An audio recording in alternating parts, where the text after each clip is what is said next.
உங்களுக்கு உயிருக்கு நிகரான மாமனார் பெருமானார் ஸல்லல்லாஹு அலைஹி வஸல்லம் இங்கதான் இருக்காங்க. ஆக எல்லாம் இங்க இருக்கும்போது நீங்க இஸ்லாத்தை ஏற்றுக்கொண்டு இங்கே இருந்துடலாமே அப்படின்னு ஐடியா சொன்னாங்க.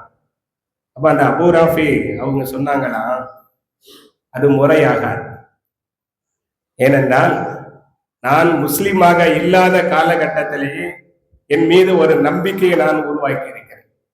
ஆகையினால என்னை நம்பி ஒப்படைத்த அந்த மக்களுடைய அசலும் லாபமும் அதை நான் கொண்டு அவர்களிடம் ஒப்படைக்க வேண்டும். ஆகவே நான் இங்கிருந்து மக்காவிற்கு சென்று என்னோடு யார் வியாபார ஒப்பந்தம் செய்தார்களோ அவர்களுக்குரிய அந்த உரிமைகளை எல்லாம் நான் கொடுத்து விட்டேன்.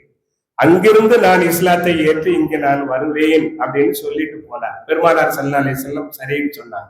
ஏனென்றால் அவர் சொன்னதை செய்வார். நபி அவர்களுக்கு அதுல நிறைய அனுபவங்கள் உண்டு. அபூ ராஃபி அவர்கள் அங்கிருந்து மக்காவிற்கு வந்தார்கள். உரியவர்கள்ட்ட பொருளை ஒப்படைத்தார்கள்.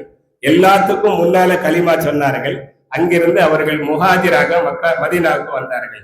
ஆனா அவருடைய நன்னடத்தை காரணமாக அவரை யாரும் எதிர்க்கவும் இல்லை, அவரை யாரும் தடுக்கவும் இல்லை. காபிர்களுக்கு மத்தியிலேயும் நற்பெயரை பெற்றிருந்தார், அல்லாஹ் ரசூலிடத்திலையும் நற்பெயரை பெற்றிருந்தார். காரணம், இஸ்லாத்திற்கு முன்பும் சரி இஸ்லாத்திற்கு பின்பும் சரி இஸ்லாமிய ஒழுக்கங்கள் எதை கற்றுக் கொடுக்க நாடுகிறதோ அதை அவர் சரியாக கடைபிடித்தார் என்ற காரணத்தினால் அல்லாஹ் அவருக்கு மென்மேலும் சிறப்புகளை தந்தான் என்று இந்த வரலாறு நமக்கு சொல்லி காட்டுகிறது. அதனால யாராக இருந்தாலும், எதிரியாகவே இருந்தாலும், கொடுத்த வாக்கையும் நாம் செய்து கொண்ட ஒப்பந்தத்தையும் சரியாக முறையாக நிறைவேற்றுவதுதான் இஸ்லாத்தினுடைய பண்பு. அதை செய்யக்கூடிய முஸ்லிம்கள் தான் வெற்றி பெறுவார்கள் என்று இந்த வசனம் நமக்கு எடுத்து காட்டுகிறது.